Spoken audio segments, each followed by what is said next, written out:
Let's just get right into it, man. First question, as always, all of my guests, same thing. Who are you, sir? Well, my name is Berris Smith. I'm originally from Winnipeg, Manitoba. I've been a long time inhabitant on the West Coast, Vancouver. As of recently, I guess 2017 to 2021, I was an inhabitant of on the island, and but now I'm over in Toronto. So yeah, been making all over the country. Just been nomadic. Very nice. Yeah. So you're a nomad, basically. Yeah, definitely nomadic. Like, I've always had that energy in my life. If I think about it, like now that I'm older, it's easier to see in retrospect, but like I've always had that in me. Like I've always been the type of person, like if I had the experience, like when I went up to live in Nunavut for like 3 to 4 months, like the idea came up, it was possible, made it tangible. Like, so yeah, definitely like the trip to Toronto was kind of rushed planned and stuff due to the circumstances, but at the same time, it was something in the back of my mind I knew I had to come do, especially with the music progressing the way it has in the last couple of weeks and months. So it's like, for all intents and purposes, Toronto is the mecca of music for Canadian hip hop. So it's good that I'm out here. I don't know if I'm looking forward to winter, but So have you ever been in Toronto before? You ever spent any time there before? I spent a lot of summers here. I believe from the ages of 14 to 18, every summer I was in Toronto, like with family. So like the entire summer I'd be here with my grandmother, cousins. So I have a lot of family that was in the western and Jane side of town. So that's the West End, North York. And then I have a lot of family over here in Scarborough, which I'm in Scarborough right now. So yeah, it's like, Yeah. it was definitely a second home. And for a lot of my early years in my 20s, I was thinking about moving here due to the music and stuff like that. But it's eventually I went to the West Coast and just fell in love with the weather out there. I'm like, you know what? They got snow in Toronto. I'm not going. Yes. No, that it keeps a lot of people from going to the East Coast, I feel. Well, it probably does. I guess just like how people try to use rain as an excuse why they don't come to the West Coast. And I'm like, water's life. Like, how do you get mad at rain? Like, Snow is rain is just cold ass rain. So I guess there is yeah, that. yeah, I don't want it after it's gone through the physical change. I like it in its original property, moist. You know what I mean? Warm Yeah, or cold, I'll pliable. take it. Yeah. Yeah, it won't collapse your roof when it's rain, but when it's snow, it makes everything difficult. So, the music's brought you back out there. Why don't you tell me about the music? What's your Oh, relationship to hip hop? When did you start doing music, and where are you at with it now? music. Okay, I guess music. Like I've always had a connection of music. I guess would start first with originally with my father always playing music in the house, whether it was old reggae records like Studio One or old soul records from the 70s and 60s and R&B. So it naturally just progressed into a love of hip hop, which was the new genre at the time when I was young in the 80s. So I always played around with like rap, but I never really took it serious probably till around like 99, 2000. You know what I mean? Like when I was really saying, okay, this is something I could do as a career opposed to like just hanging out with friends and having fun with it. So it was like 99, 2000, I started making steps towards it, getting studio equipment, learning how to put together songs, shooting music videos, had some like, moderate success locally, got on the national stage as far as like Rap City and stuff like that on Much Music and stuff like that. So it progressed where it did. It always boiled down to having to go to America. And unfortunately, with my past and my criminal charges, that was always a hurdle that I get over. But now at this stage with the internet and that I'm older and all that stuff's cleared up, it's a possibility. So it's like, it's kind of weird to me because I literally stopped doing music in 2014. And it wasn't until this reignition from, I guess, an argument on social media with another known rapper, which kind of got people interested in my music. And yeah, it just progressed from there. So it kind of like rejuvenated what you had put aside in Yeah. 2014. Well, that's why the album's coming out on the 23rd of November. It's an EP. It's going to be, I'm not sure, somewhere between 7 to 13 songs. I'm not sure how much I'm going to give people yet, but somewhere in there. But it's going to be 7 to 13 songs, and it's called Rebirth because literally, like, yeah, it was like a rebirth into the music industry because, especially with the hip hop industry, it's very, I guess, discriminatory towards people of over 30. Like, for Yeah. some reason, at some time somebody made a rule saying if you're over this age you're whack. But if you look at other music genres, whether it's rock, country, opera, any other genre, like the older you get, as long as you're producing good music, people will appreciate it. Yeah. And I Yeah. guess maybe it's changing now. The paradigm shifting now because like, yeah, I'm 43 years old and the music I'm doing is not geared towards younger people. It's more geared to people my age, but people our age still like to have fun once in a while and cut loose and remember our younger years, you know? For sure. Yeah. Well, and I think like, historically hip hop has been a vehicle for not just partying and having fun, but also it's revolution music, man. It's rebel music, right? It goes against the grain. It was though, like that's what I'm saying. Like people don't understand how strong the establishment is. Like if you look at music like punk and hip hop, which started in the same time in the 70s from the have-nots of society, anti-establishment, now to being the number one thing to push the establishment's agenda. Like that's crazy. It's nefarious, man. It almost takes like any opposition and it subverts it for its own purposes. Like you try to oppose this machine and it will it's like take you over. It's like the Borg from Star Trek. Yeah, totally. Resistance is futile. But I think it keeps coming though, right? As long as we keep rebelling against it, eventually something's got to give because the machine, I think you and I have spoken about this, the machine's falling apart, man. It can't continue for much longer, I feel. I wish more people would recognize that because right now the machine is busting at its seams and all it takes is just for two more people to wake up and say, hey, this isn't right. Like, I don't know if you were aware of this, but October 15th that just passed in America, there was a national-wide organized workers' strike. Workers from all types of fields. It didn't matter if you just felt you're being treated unfair and unpaid. And thousands, potentially millions of people were out protesting, but the media did not pick it up. You didn't see nothing about it on social because, well, it's going against what they want because like people have to realize all it takes is one day, just one day. Everybody say for one day, we're going to stop and think about what's going on. Just one day, like not even that, like just one day for everyone to like say, okay, I'm not going to work, I'm not going to school. I'm just going to go outside and talk to my neighbors because I've lived in this neighborhood for how many years and I don't even know the people I live beside. Let me go see what they're about. Let's see if we have common, you know what I mean? Likes, dislikes, whatever it is.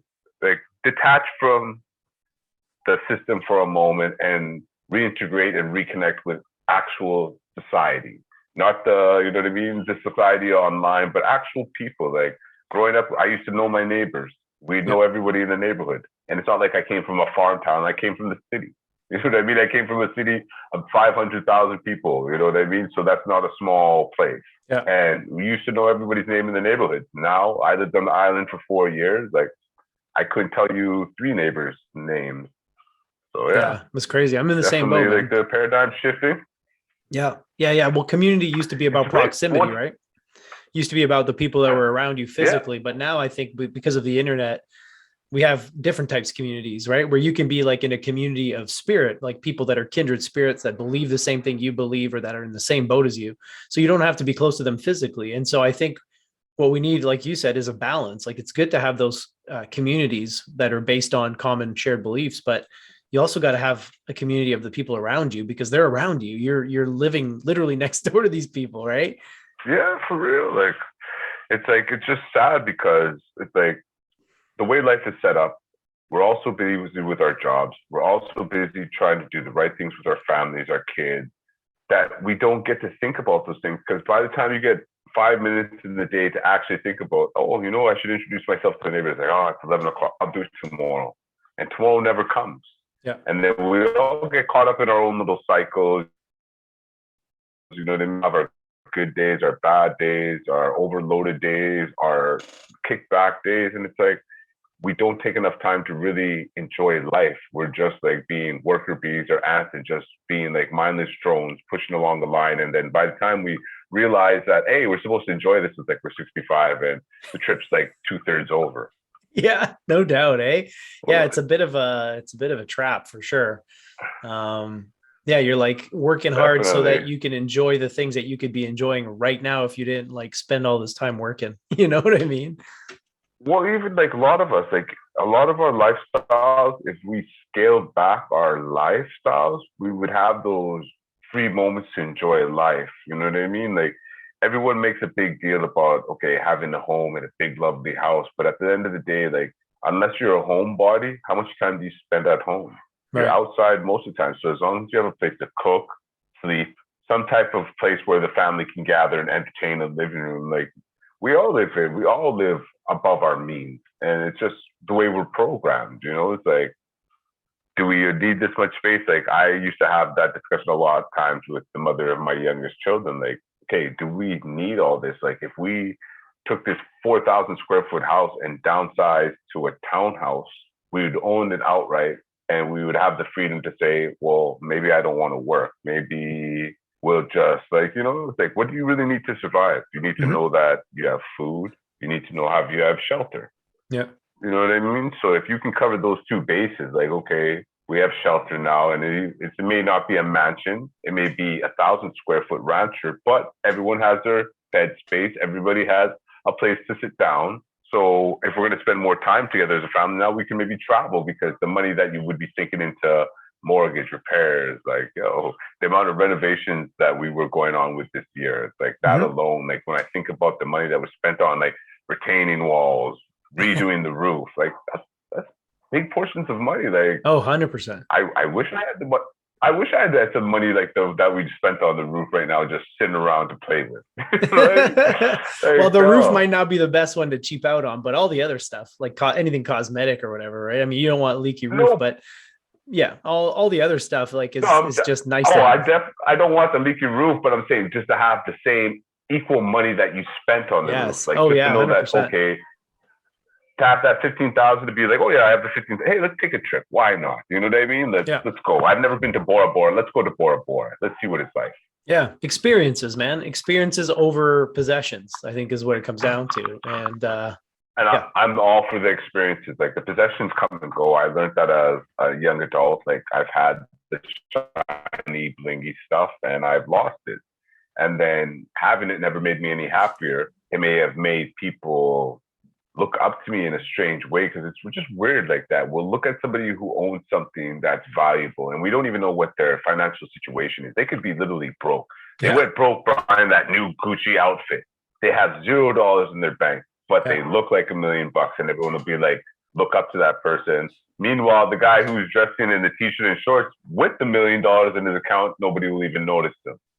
Yeah, it's interesting, man. We're so fixated on the appearances, right? And we don't actually know the substance of anything because we're just looking at the surface level shit. Where do you think that comes from, though? Like, if you think about it, like, why are we, like, all human beings, why are we so, like, fascinated by shiny objects? You know what I mean? Like, that's what it comes down to, whether it's an electronic, a car, it's just a shiny object.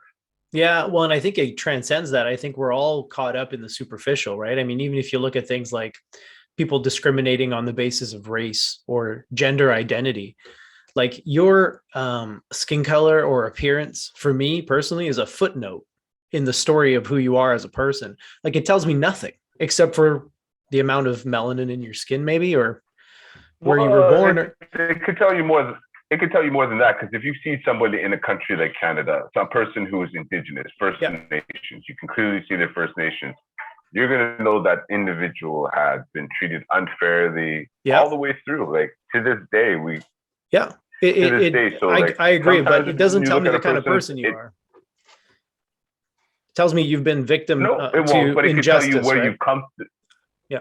And if you are a victim to injustice enough times, it jades you to the world, and you start having a crappy attitude towards people. So when you finally meet someone who's genuine and kind and wants to be nice to you, you're going to treat them the same way as the person who fucked you over X, Y, Z. So it's like, when someone goes through bad experiences, that will alter the person who they are and will change the aspect of them too. So I guess in some ways it's like, you can't really judge a person by the way they look, but you can kind of have, I guess, maybe empathy, or I wouldn't say maybe not sympathy. Sympathy is not the word. It wouldn't be empathy, because you would have to have gone through it as well. But understanding of where they're coming from. Totally, yeah.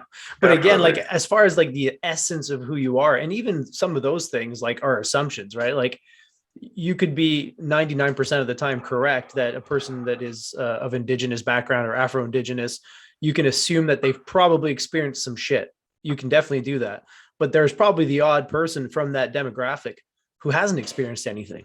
And in fact, I know that they're out there, right? And maybe there's a cross section of gender and race involved there.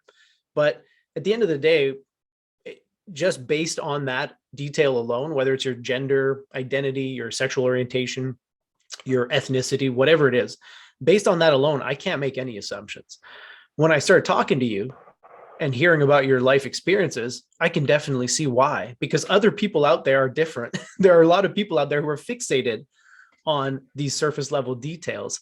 And because the majority of people in this country, at least, are like that, the fact that you have dark skin means, yeah, you're probably going to experience a lot of shit. It's not right, man. It's fucked up.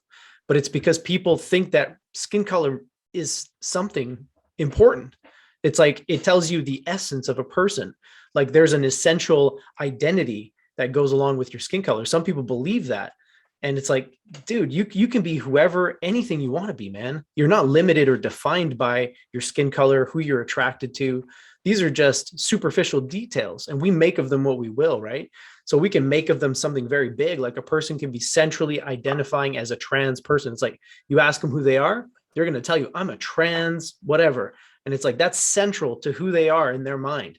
But it doesn't have to be. It can just be a footnote. It can be like, yeah, I'm trans. I also am an artist. I'm also, all these different things. I volunteer in the community, whatever. It can become a secondary thing, but we focus on that as like an essential quality. You know what I mean? Whether it's, I think it's gone like, I think the reason why it's gone like that in society is because for so long, everybody was so overlooked. So now they're being overcompensating with like identifying who they are, and they make sure that you know who they are and you correctly.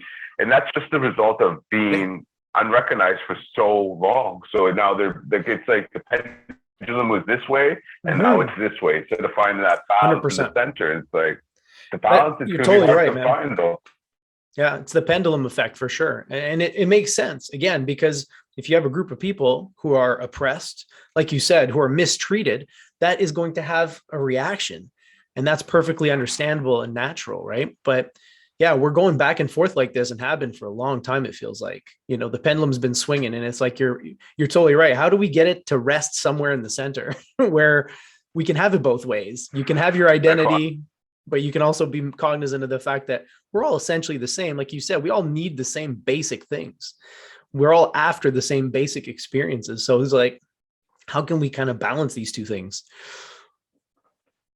I don't know. It's like, to me, I try to find that all the time, because it's like, even with like, I notice it like with that work, like, okay, when you send off an email now, you have to say how you identify yourself. So me, I would put he, him, you know what I mean? So it's like, okay, that's fine for the fact that sometimes people have ambiguous names that could be either sex orientation, or sometimes with names that are not familiar to the Western Hemisphere as far as what we would say that's in our name spectrum. You know what I mean? Yep. Sometimes it helps you, because when you're getting a random email from somebody with a lot of vowels and letters that we don't place them here in Western, you're like, okay, how do I identify? And I don't want to insult them by calling them him when it's a her. Like, so that is helpful that way. But it's like, to me, it's like overcompensation. Why can't we just recognize people by their names? Like, hey, this is Ollie. I'm Berris. Like, yeah, hey, you don't have to say him or her. You just use their name.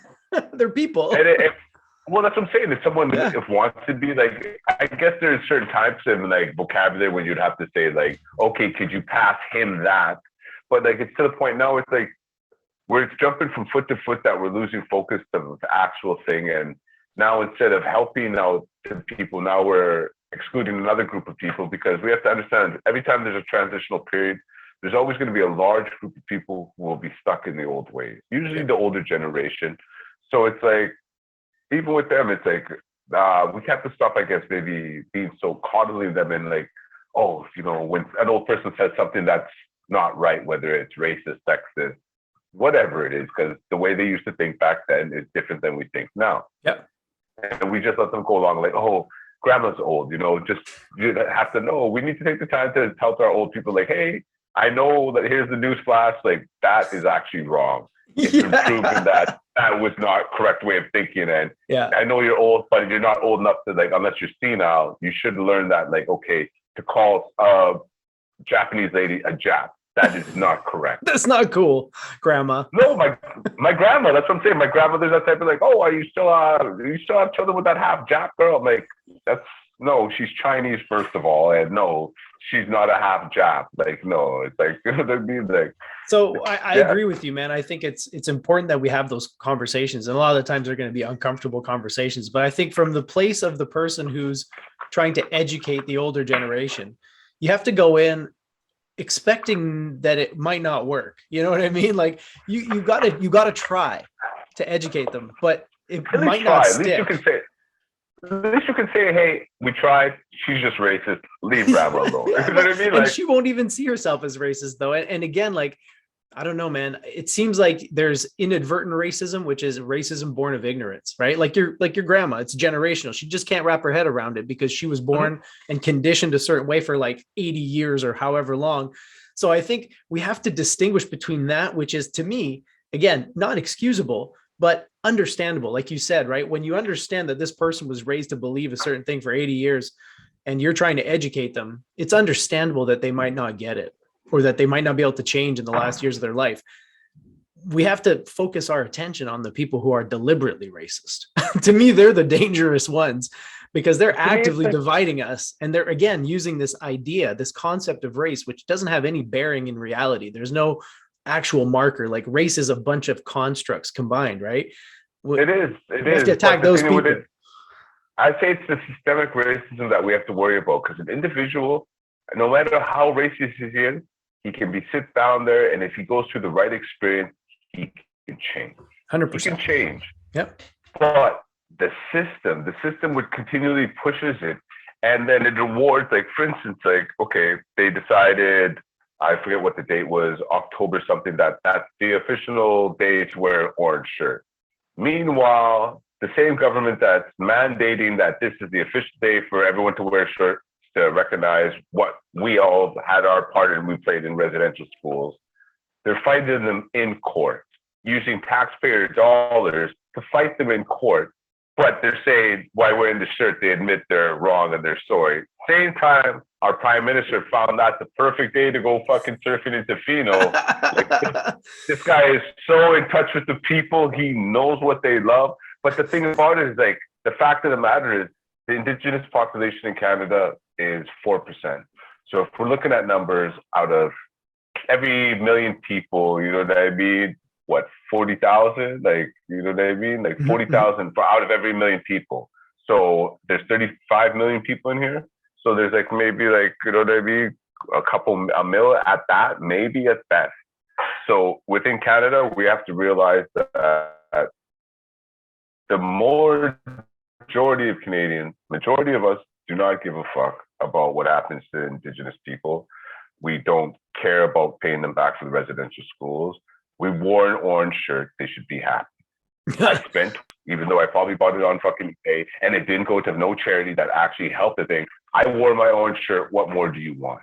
Why don't these people stop? Like, and Barris, this is exactly what we were talking about before, man. This is again focusing on the superficial, like wearing an orange shirt, and ignoring the deeper essential problems that are actually plaguing these people. Like, you're not doing anything for them. It's a token. It's a token. It's not it's called there's tokenism. Nothing, yeah, dude. That's the problem though. It's whether it's race, it doesn't matter what the issue is. It's all about the surface level appearance. I wore my orange shirt.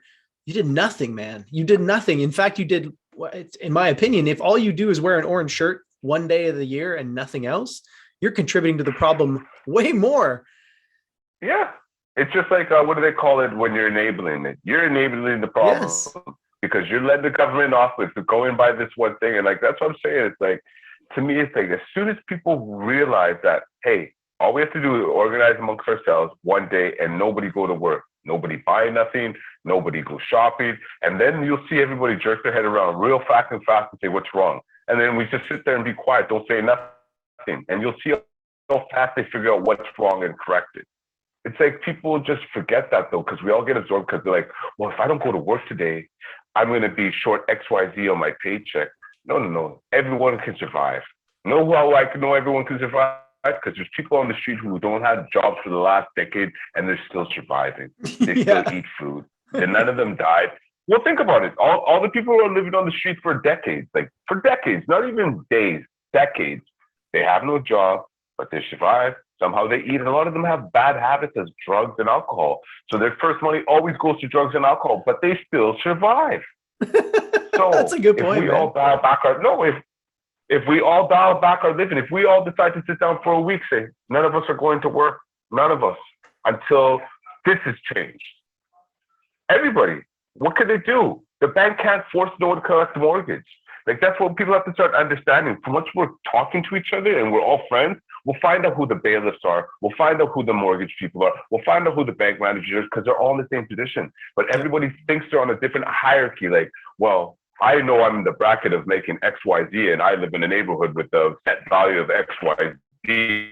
So I know I'm better off than the guy in the apartment across the street. No, you're in the same fucking boat. Yeah, dude, it's a two-tiered system. Yeah. And it's a two-tiered system. There's only two tiers, and if you have to ask which tier you're on the bottom tier. You're the bottom tier. Yes. Yeah. If you have to ask, the people who are on the top tier, they don't have to ask, because for them, money's monopoly. They play with lives, millions of lives every year, like it's a game, like it's a board game for them.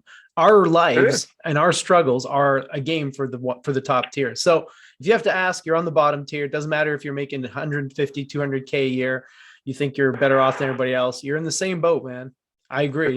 We're all in the same fucking boat. Because I know what I love about COVID. COVID showed a lot of these big people with their big jobs. You're not essential for this shit to fucking move.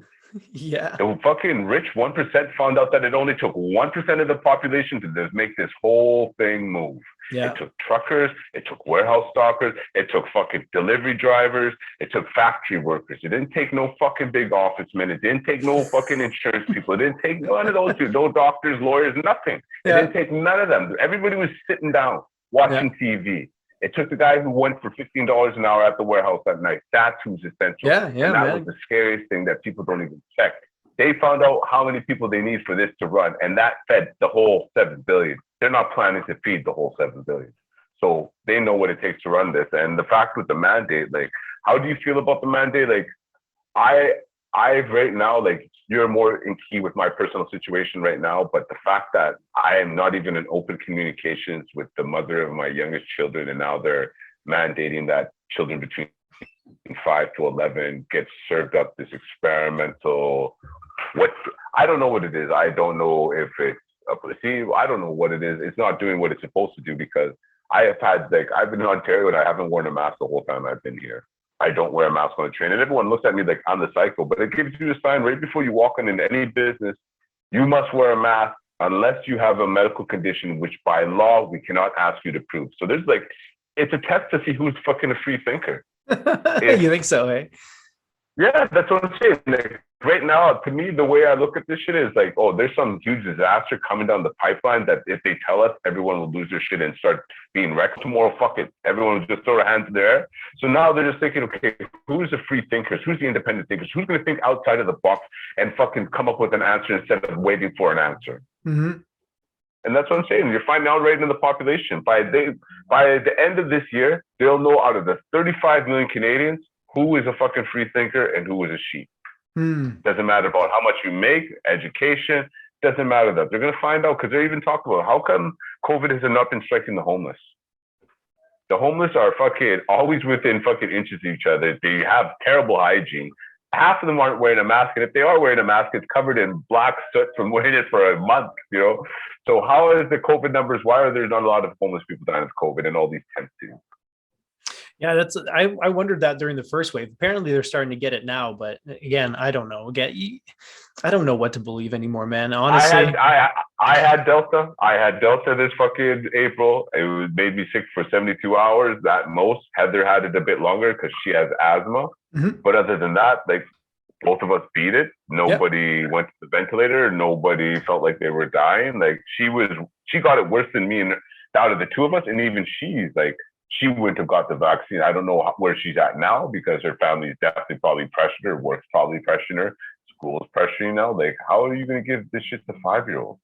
Well, that part hasn't been approved yet, but they're talking about as soon as it gets approved by, whatever, Canada Health Services or whatever. But again, that's on the news here. They said that they're getting ready to do it in BC. Really? They're encouraging parents, right? It's not mandate right now, but they're encouraging people that now kids under 12, 5 to 11 can go for the vaccine. Wow. That's crazy. Yeah. So it's like, why are they going to do that? And like the amount of times they're talking about the sterilization in women, grown women, people who've got it when they're pregnant and there's causing issues during the pregnancy. The fact that they're finding all these spike proteins in the ovaries. If this was like, I guess, a test to see if it was good enough to go on the market, if this was research, it's just for the fact that it's collected in the ovaries, it would have taken it off the test already. It would have already been pulled. It would not have been allowed to go to market. But the fact that they use the emergency rules to get the shit out here, like, in Europe, they just passed the law in a couple of European countries. Anyone under 30 should not be getting Pfizer. Wow, interesting. I heard they banned Moderna in certain countries as well, but Moderna.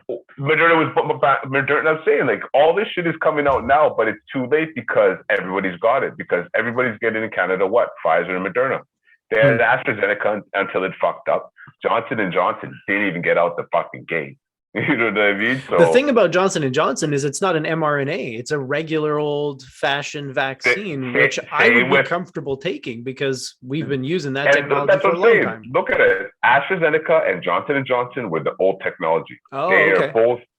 Those were both old technology, and they both did not work. They both could not go in the market. They both been pulled. Except in America, they're still giving out the Johnson and Johnson because it's American. But here's the kicker: Johnson and Johnson owns Pfizer. Jesus. Not surprising. So well, no, but that's what I'm saying. Like, everybody has to realize that everything's a monopoly. Yeah. There's one or two people who own everything. Yeah. So the news not speaking about certain stuff, it makes sense. Yeah, and I've seen that too. I mean, there's certain like doctors that are, I would say, reputable, that are trying to, ask questions and raise concerns about certain things, and they're being smeared and censored. And I told my parents about this one guy, Robert Malone. Apparently he's one of the inventors of mRNA technology, so like 30 years ago, and they're inventing it. He's the one who said that, okay, if this was a drug going through testing right now for the FDA and the fact that it's collected, because this is what his exact words, he said, I'm not saying that the vaccine's killing people or is harm. He goes, but it's very curious the fact that the spike protein is gathering in women's ovaries and in the bone marrow. So with those two places, if this was a regular drug being tested for market, it would be pulled because those two things are telltale warning signs that it's a bad thing about to happen. Wow. And he said that it takes at least 24 to 36 months from first administering the drug to start seeing the long-term shit pop up. Wow. We're at a year now, and Pfizer is not safe for people under 30. At a year. So where are we going to be when we're at 2 years?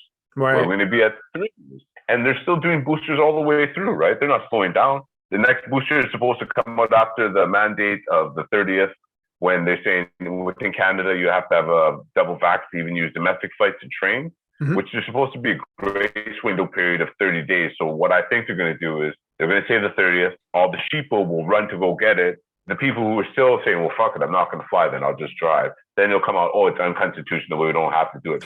But that whole slew of sheep already went through. Yeah. And again, like, I gotta tell you, I don't know that calling people sheep is really beneficial or helpful for our cause, but I get what you're saying. There's certain people who are more prone to following authorities, taking the message at face value. I mean, it's a bias that all humans carry to some extent. It's like authority bias. Like, if it comes from somebody that we perceive as an authority figure, we're more ready to accept it. But at the same time, like, the people like us who have gone this long without getting it, and again, like, I'm not, just to be clear, I'm not an anti-vaxxer, and I resent being lumped in with that group of people. I'm not in any group, but the people that have resisted this long, for whatever reason you have, do you really think that they're going to be able to get that many of us to flip, even with the travel thing? Like, I feel like they started talking about the travel thing months and months ago, and I was like, guess I'm not going anywhere. Like, I don't give a shit. Yeah. Well, it's easier for us in BC. Well, now I'm in Ontario, but before when I was in BC, it's easy for us to say that because within our province, we can almost get every type of traveling experience. We can go into the mountains and ski. We can go surfing. We can go scuba diving. We can go storm watching. We can go into the rainforest. We can go onto a beach. We can go to the lake. So in BC, it's like, it's hard for us to be like, yeah, we're like, okay, I never leave the province anyways, unless I'm going to the Caribbean, It makes me... All it's going to make me do now is go get my sailing license, because I'm sure if I sail 100 fucking meters or 1,000 meters off the shore where I can still see the land, I can make it down to Panama and go through the canal and make it to Jamaica. I'm pretty sure. Yeah. So nice. it's like, to me, it's that's what I'm saying. Like, to me, it's like they're just making people to realize independence and true freedoms again. Freedom, it comes at a cost. Freedom means that you may not have Wi-Fi, that you may have to grow your own food, that you may have to build and repair your own shelters, which I'm cool, because if I'm building a shelter for me, it's not going to be that big. It's going to probably be simple, 400 square feet at most. So yeah, like, okay, we're warm. We're not getting wet when it's raining, and most of the time we'll be outside. Like, if I had never had such a large family, I'd be for commune living a long time ago. I'd be somewhere in the Caribbean, growing food, smoking weed every day, having babies. I'm not worried. That's what we're supposed to do. Yeah, man. Like, who said we're supposed to plug into the machine and march 2 by 2 and you go get a job and you become like that? No, man, we're supposed to live life and enjoy it. Like, when we leave this plane and we go back to wherever we come from, we're going to realize we fucked up our whole vacation. We worked on our vacation. Yeah, I spent the whole vacation working. Damn it. Yeah, the 120 years that we're given potentially on here might be a vacation after a fucking 1,000, 2,000 year life cycle somewhere else of true hell. Yeah, and you get 120 years to come here and do whatever you want. It's all open. Do what you want. Yeah. There's food there. There's land. There's all types of fucking terrain. Just go enjoy yourself. See you after 120 years. And then you get back to the fucking, like, oh shit. That's what I'm saying. That's the big joke people are going to find out is in reincarnation, and the line you have to wait to come back to this place, that's going to be the torture. That's going to be the hell. Thinking of all the dumb shit you did when you're here, all the fucking mistakes, all the missed moments. Like, I try to explain that to my family. Well, that's what I'm saying. That's why when you see some people come here, they're like, oh, that person's been before you. They're an old soul. They already know what's up. They seem to be tuned in. Because that's the motherfucker who thought about it in line. You know what I mean? Like, I don't know. It's like, the more I think about it, that's what I'm looking at. And the more and more, that's my belief is what it is. Like, and I hope it's like that, because, like, I would hate for this to be the end. This can't be the end. Life is too grand for this to be the end. This is the beginning. Yeah, man. Endings and beginnings are one and the same. It all goes around in the circle, in my opinion. So whether it takes a billion years to come back, or a trillion years, or 30 billion, when you're not in this body, time ceases to exist. It makes no difference how long it takes for you to be born again, you know? True enough. When you're born again, it'll feel like it happened in the blink of an eye. So, but yeah, no, I agree with you, man. Nothing can be created. Nothing can be destroyed in this universe. I think scientists are starting to demonstrate that as well. You know, everything is just taking energy and reconfiguring it into new forms.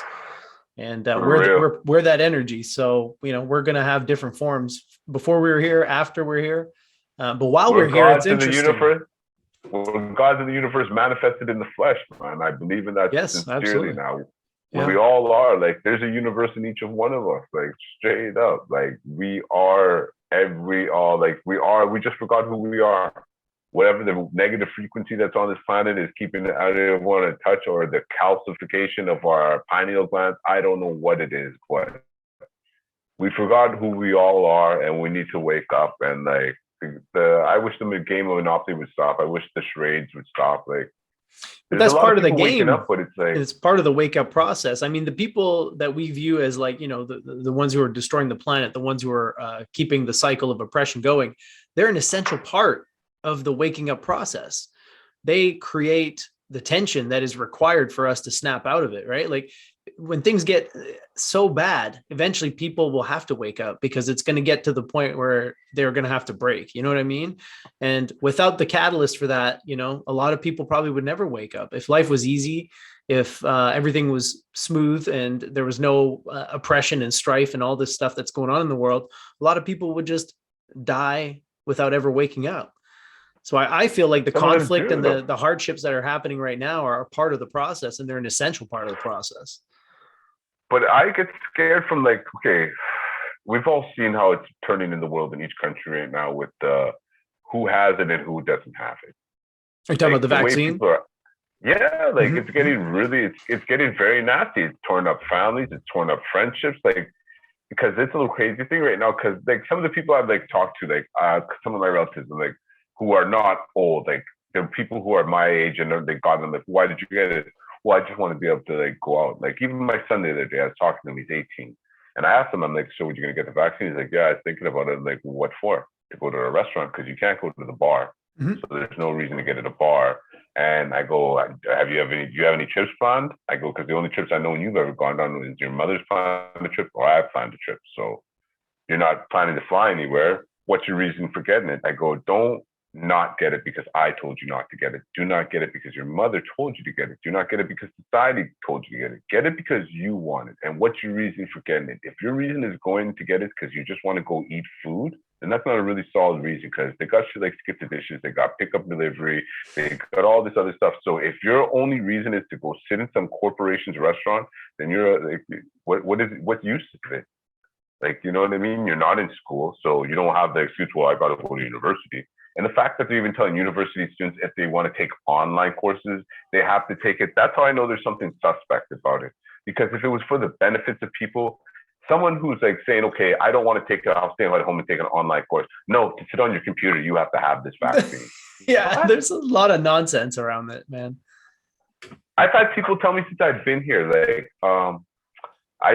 this guy who's known me before I knew myself. Like I was since a small child. My father's childhood long good friend. Went to his house for dinner, had a beautiful evening. At the end of the night, it came on the subject of the vaccine. And he's like, yeah, so have you got your vaccine yet? I'm like, no. And all of a sudden this man flipped. He told me that I don't love him and I do not care for him, that I'm putting his life at risk because I came to his house because I didn't have the vaccine. Is he vaccinated? You're vaccinated. He's fully vaccinated. So that's what I'm saying. This is how strong the propaganda is. Yeah, man. People are telling them. That's like me telling you, you have a raincoat on, but you're going to get wet. Well, how does that work then? You know what I mean? How does that work? If I have a raincoat on, but I'm still going to get wet, then what's the point of having the raincoat on? I might as well just stand there in my shirt and get wet because I'm going to get wet anyways. Yeah. Oh, but you perceive to look safer. You look safer. And the amount of harm that it's causing, like I've known a lot of people that it harmed and a lot of people are in denial, but there's a lot of people coming up with heart conditions. That's why they stopped giving it to the third Pfizer, because they're saying it's developing this heart ailment in everyone under 30 that they're seeing that's taking it. So they're saying, yeah, if you're under 30, don't take it. Remember how that started with AstraZeneca here. If you're not at this age, don't take it. They say, okay, to the point that they just swept it off to the side. Okay, we're not dealing with that no more. Yeah, that was last year. We're not doing that no more. They just swept it away. But what about all those people who got double vaxxed with it? Did they get a letter saying, hey, you know what I mean? You might develop these issues. You should look out for these. Probably not, man. Yeah. And I don't know, like, it's so hard to tell because you can't really trust what the media is saying. You can't really trust what, like, even the FDA is funded by pharmaceutical companies. Well, that's a conflict of interest. That's what I'm saying. The media is rife with conflicts of interest because the people that own a lot of these media conglomerates also have fingers in the pharmaceutical pies, right? So it's like everybody's involved with everybody. The politicians, the media, the pharmaceutical companies, they're all kind of together.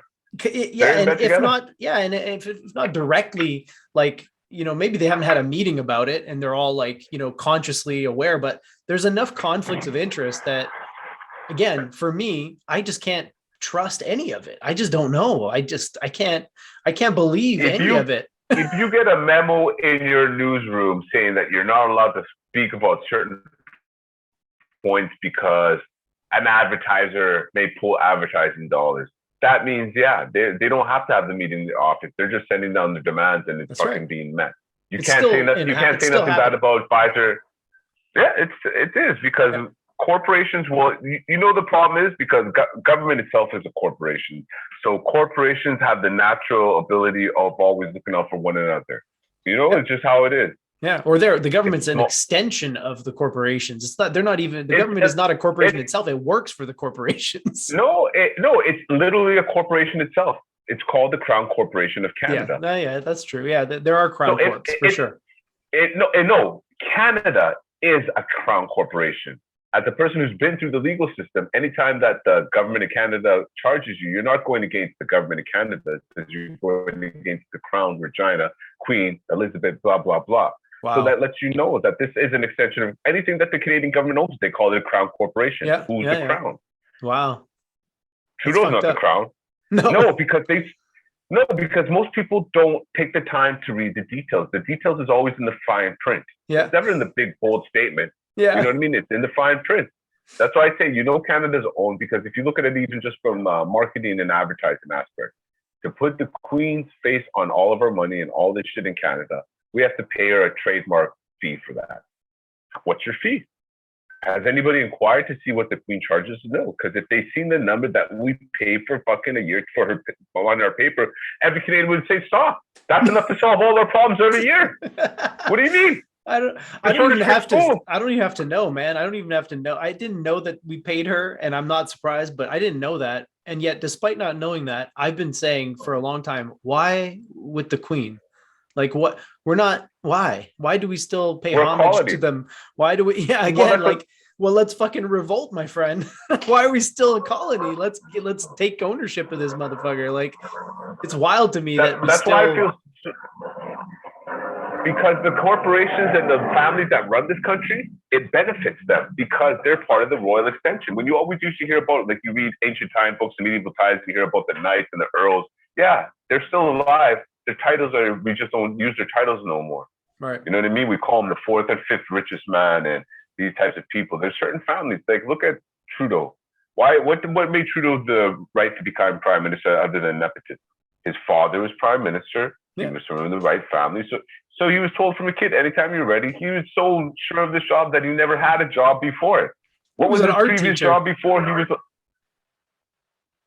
Yeah, where? Apparently in Vancouver, but where? Yeah, again, I don't, whether he was or wasn't. I mean, yeah, it's, to me, the big knock on him when he was trying to get elected was he had no experience. He had no experience in anything. He had no job experience. All he did was, he was his trust fund child who traveled the world, and power to him. I'm not mad at him that his parents provided. I kind of know where the money came from, so it's kind of sideways, because the fact that you're involved in politics, politicians are not supposed to be rich people. Mm-hmm. How do you go in politics and you have one fortune, but when you come out of politics, you're like the richest of rich? Yeah, for sure. That's another conflict of interest, in my opinion. I mean, you're right. You should have to give up any conflicts of interest if you want to run for office, like, completely, and it should be investigated. Like, Trump was a great example of how flawed the system is. Like, he kept his fingers in all of his pies. He used the presidency to make money, if anything, right? No, but you know what I liked about Trump? He was the only one honest about it, because everybody else does it. Oh, I know. Think about it. Every ex-president, after they're done, Obama has all these engagements, these corporations. It happens. Trump was the only one who's upfront about it. The funniest thing is, everything that Trump was saying prior to the election, as far as where COVID came from, the medications that are working and we should be using, are being implemented. But when that's what I'm saying, people get too caught up on the hype, because to me, all politicians are the same. Like, if we look in Canada, I'm not even going to look in America. We all refer to America because that's the world power right now, a fading world power, but it's the world power. So we all look to them. But in Canada, the same thing. There's Liberal, PC, NDP, what's that other one? PPC, the Canadian ones, and then Bloc Quebec One Green Party. Now, realistically, we have 7 choices, but we only have 2. Mm-hmm. There's only 2 have ever ran the country. So we have the Conservatives and we have the Liberals. And it goes back and forth. Everyone gets sometimes an 8-year run, 13-year run, 4-year run, whatever it is, it goes back and forth. But it's the same bullshit no matter what, because whatever mandate the Liberal Party put in now, the Conservatives will continue it on in there. They may tweak some shit, they mean to show, like, yeah, we cut back here. And like, I'm happy that the Conservatives didn't win, because I remember what Brian Mulroney was like, and most people don't remember. And I remember what Stephen Harper was like. Yeah, I remember Stephen Harper. His cabinet, like, if you look at his cabinet, like, okay, if you're going to be a representation of the Canadian public, and your whole cabinet is white men, old men, white women to look good, all over 60, that's what I'm saying. So they have a certain mentality. So what are you letting us know? And so anyone voting for Conservatives lets you know indirectly that, yeah, they're down to be a bigot. They're down to, I'm a proud Canadian. So you're a proud colonizer. That's what you're telling me. Yeah, I don't know. Canadian values used to be about multiculturalism. So I don't really understand this whole proud Canadian thing, but then you're anti-immigrant. To me, like, that's a conflict of terms. If you're a proud Canadian, you support multiculturalism, you support peacekeeping. You're not like a warmonger. You know, selling weapons to Saudi Arabians probably pissed you the fuck off. You know, there's, you know, a true Canadian. That's how I would define it. But but that's what I'm saying. Our PR team of the past was so great. They lulled all of us Canadians to think that that's what a true Canadian was. But no, since the beginning, Canada's always had its hand in some conflicts. They may say they're going over their peacekeeping, but when you're peacekeeping with a gun, imagine if the Chinese came here and went down to Ferry Creek and said, what the Canadian government is doing is illegal here, and started getting involved and coming in between the RCMP and the protesters with guns. What would happen right then? That would be called the act of war. But the Canada and the UN, we have no problems with doing that and going to every other country, talk about we're on peacekeeping missions. Peacekeeping missions would involve food, materials to build homes and shit, not guns, bombs, and like you're dropping food down to people, but you're not even giving it to them in a decent way. And you know that there's warring factions down that are going to fight for the resources. You're not trying to help, man. The IMF, the World Bank, those are all organizations that Canada puts money into every year and was very proud members of it. Okay, Jamaica. My father comes from Jamaica. Canada, Alcan, tinfoil. They're still exploiting that country for the bauxite to this day. Why would they never build a manufacturing plant right there where the source is and give jobs to Jamaicans? You know, tinfoil in Jamaica is more expensive than it is in Canada, but the bauxite to make it comes from Jamaica. Dude, the Jamaicans have to buy it back from Canada at a surplus. It's fucking it's crazy, man. The whole world's like that, though. It's so wild. No, that's what I'm saying. So that's what a real Canadian is. So anybody who says they're a proud Canadian, you're a proud colonizer, you're proud fucking raping women and children, you're proud for genocide. No, this is what we need to tie to those terms so people can't make it an effect. Like, well, you know, we always say soy and maple syrup and hockey. No, fuck that bullshit. That's the PR team fucking pushing. I think it can be both, man. I think the problem is we don't look at the dark side of it. We need to recognize the dark side of our history in order to move past it, because we've never really had a reckoning. The dark side of our present, present day, not our history. Man. We know what we've done. What's Canada doing right now that's unsavory? Oh, 100%. It's carried forward into the present. Absolutely. The past doesn't just exist in the past. But again, like you said, that whole cultural identity of being Canadian and looking at it as like hockey, maple syrup, saying sorry. It's not that we have to get rid of that. It's that we have to also acknowledge that there's a darker aspect to Canadian identity as well. And until you recognize and reckon with that, it's not going to go well, and it's not going well, obviously. Well, it's not going to go well, and I'm interested to see how the school year plays out. Like, it's like I just feel so lost right now, because especially if for whatever reason COVID kicks up again and we have another lockdown and schools get locked down, they go to homeschooling. Like, I'm worried about that because I'm not there to be hands-on. You know, it's like I'm worried that I don't even have a say right now is if my children get vaccinated. You know, and I know when I was there, Heather was on the same page as me, but there's usually strength in numbers. And all of a sudden, it's the only person who was giving you strength and making you feel assured in your answer is not there no more. Then what? You know what I mean? Then my children. Then that's what I'm saying. Like, this whole thing, I pray that it's just a fucking conspiracy. You know what I mean? I pray that it is, but in life I realize that conspiracies are real. All it takes to make a conspiracy is 2-3 people talking about something that will affect more than just the 2-3 people. That's what a conspiracy is. Sure. Yeah. So a bunch of pharmaceutical giants talking about how can we get every member of the world to buy a dose off us for the next 7 years and make record profits. Why is that so far-fetched? That part is not.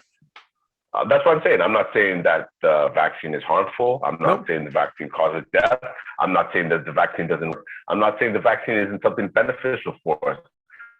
But the fact that there's a price tag associated with it, and every country, from rich to poor, like, no matter who wants it, this is the first time in life that something's been free for everybody. Free medicine. This is the first time in the world. Free medicine. Why now? Why now? Why now? Like, if everything's going to start being free like this, then I'm down for it. If food's going to start being free like this, cool. You know what I mean? It's the opposite, man. Inflation's going through the roof right now because the government's racking up record debt. Well, because at the same time, like that's why I say if you're good with numbers, if you take the Canadian population and you say for the last 2 years that everybody took the COVID money, the $2,000 per month that for that. So I guess in a year that would be what, $12,000. You know what I mean? So for 2 years that'd be $24,000. So we'll just round up to 25,000. So if everybody took $25,000, that would not even come to like $1 billion. But we're $120 billion in debt. Where did all that money go?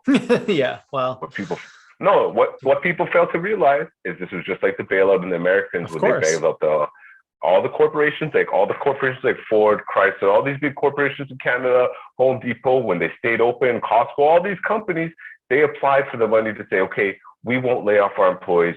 Keep to your word, pay fucking whatever they're saying. What was it, 55% of the wage they'd pay or whatever?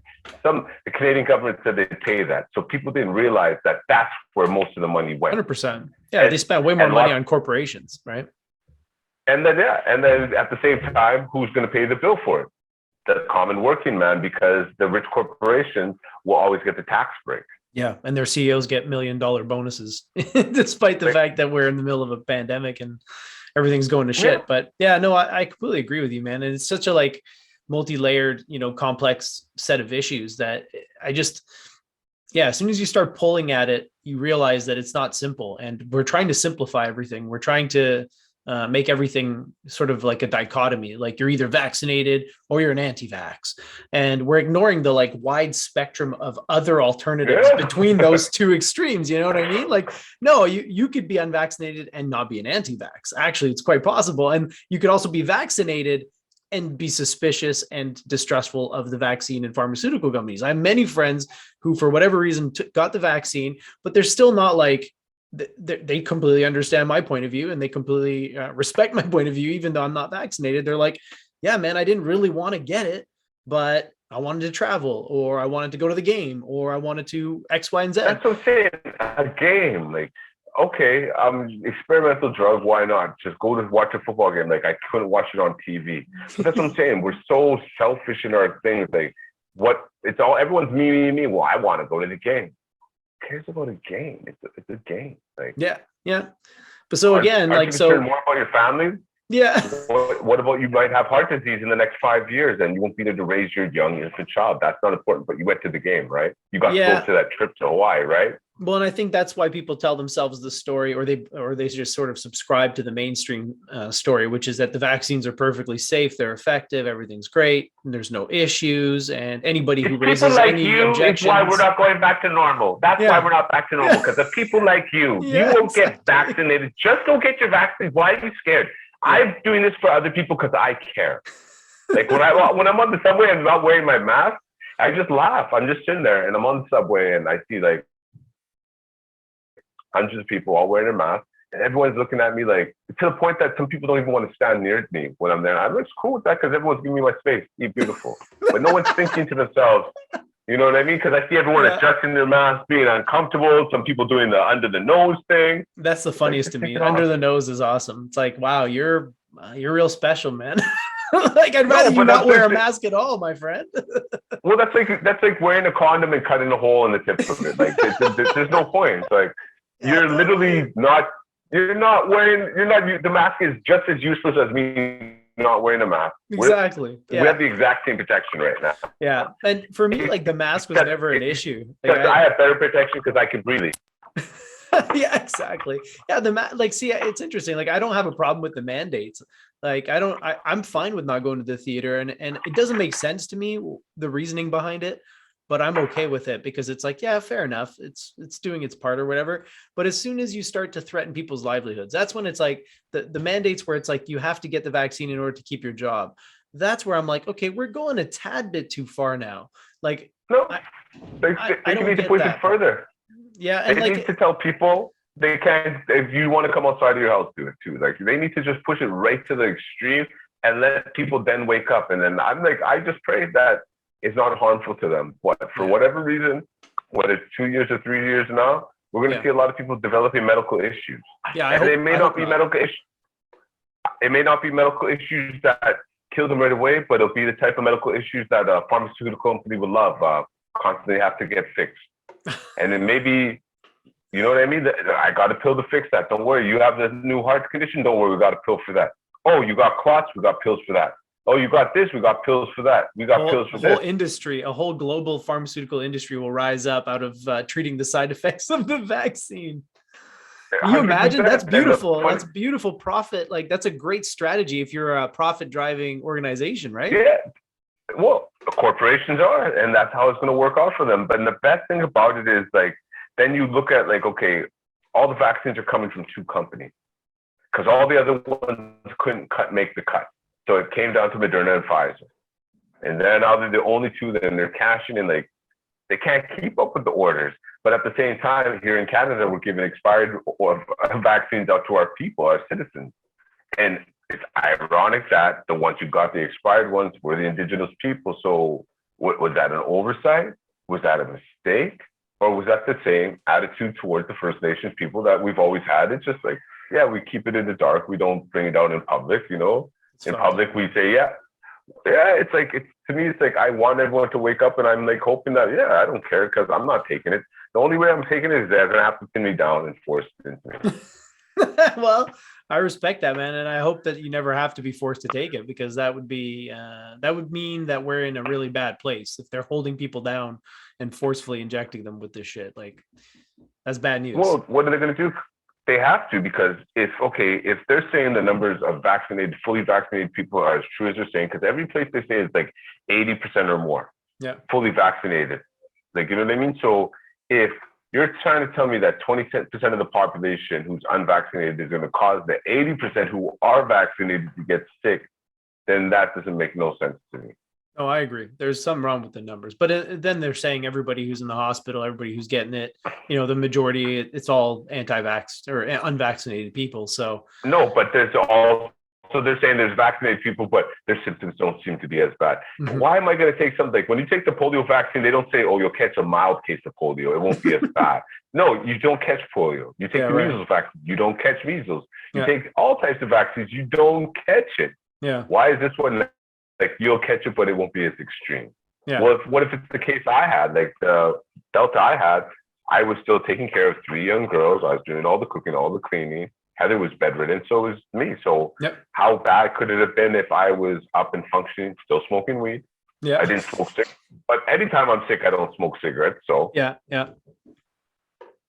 mean, it seems like it's, and again, it comes back to, can you rely on the information that's out there? Can you trust? Because like the people that I know who've gotten it hasn't been that bad, but you know, there are people who have apparently died from it. They're all in their like 70s and whatnot, and with the vast majority of them. But there's a young guy on Vancouver Island that died of it, and he was like, I think in his 30s or something. And what was his health condition? Was he diabetic? Did he? That's the other piece, right? I've read a lot of research on that, like that's come out recently, like the effects of exercise on COVID, like people who exercise 140 minutes a week, pardon me, they're like 40% less likely to get it. Their symptoms are about like 35% less, you know, severe and all this stuff. And that's just from exercising a little bit every week. Vitamin D deficiencies apparently are a big deal as well. So like there's all these other factors that they're not talking about because they keep everything oversimplified. It's like you got it and you died. Well, what else was there? Like my favorite headline that I've seen so far is young healthy man who had just beaten cancer dies of COVID. You just finished grappling with cancer. You're telling me this guy was healthy? He must have been run the fuck down, you know? Well, the definition of cancer means you have cells that are not listening. So that's the definition of unhealthy. That's cancerous cells is the definition of unhealthy. So if you just got over cancer, because we know everyone who has cancer, it's usually a multiple round bout. It's never like, oh, I got cancer, I beat it once. It usually comes back more aggressive. And if passed a couple of times, then you usually make it into the clearing. Yeah. But that's what I'm saying. Like all these people, they don't tell you like, oh, this person died of COVID, but they also had high blood pressure and diabetes and, you know what I mean, was eating shitty food all their life. Like that's what I even noticed with a lot of people who eat more immigrant diets, like natural foods opposed to what they sell in Walmart. They tend to do better and be healthier as well. Like, you know, like it's just natural. Like, I don't know how to call it. Like, I haven't been sick since the bout with COVID. I never get sick regularly because eat healthy. I stay my distance. I don't share cigarettes or weed with people too often. So it's like, Yeah. other than my family members, I'm not putting my mouth on, which is random people. So usually I get tips That from my helps. kids. You know how it is. That your parents, like you're a parent. As soon as your kid comes home with a sickness, everybody in the house gets it. Yeah, for sure. Yeah, it seems to be the case. Yeah. Well, interesting times, man. And so, yeah, when's your album going to be coming out? You said November? November 23rd, the EP is coming out, and right now there's music on Spotify. I have the song with Elephant Man called "Wine and Move Your Waist." It's doing very well in Europe and overseas. They're starting to get picked up on here, but it's not necessary for them to understand that it's world music anyways. Yep. So I got a lot of features on there. I got Slim from 112, Q from 112, Noriega, some local rappers as far Canadian wise as like Concise, Checkmate, Cash, Ruff. So yeah, it's gonna be cool. Like we're dropping it soon, trying to get some videos done. We're just waiting to see how this whole flying thing is gonna work out, and if we're flying somewhere to do the video, or if Elephant Man's gonna fly here. So Nice. yeah. Sweet, man. Well, I'll put a link down to your socials and website or anything else, your Spotify links or anything like that. And yeah, perfect. Yeah, man. Well, thanks for making time to chat with me. It was interesting as always, and we'll catch you again on the next one, buddy. All right, thanks a lot. I appreciate it, and you have a great time. Say hi to the family for me, and I'll hit you up on WhatsApp after this. Sounds good, man. Have a good one. Cheers. All right, cool.